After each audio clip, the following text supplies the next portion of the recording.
सोमवार व्रत कथा सुने, मिलेगी शिव पार्वती की कृपा, शुभ होगा हर कार्य।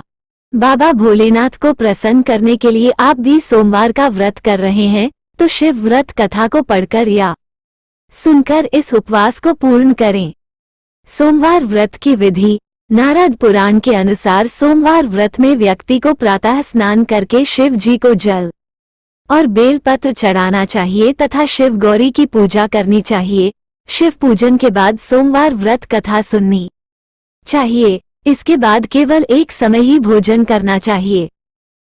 साधारण रूप से सोमवार का व्रत दिन के तीसरे पहर तक होता है, मतलब शाम तक रखा जाता है।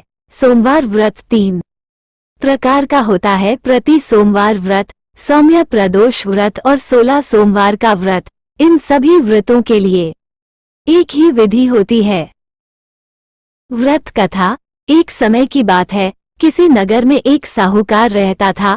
उसके घर में धन की कोई कमी नहीं थी, लेकिन उसकी कोई संतान नहीं थी। इस कारण वो बहुत दुखी था। पुत्र प्राप्ति के लिए वो प्रत्येक सोमवार व्रत रखता था और पूरी श्रद्धा के साथ शिव मंदिर जाकर भगवान शिव और पार्वती जी की पूजा करता था।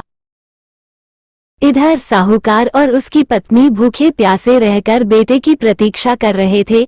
उन्होंने प्रण कर रखा था कि यदि उन्हें अपने बेटे की मृत्यु का समाचार मिला तो वह भी प्राण त्याग देंगे, परंतु अपने बेटे के जीवित होने का समाचार पाकर वो बेहद प्रसन्न हुए।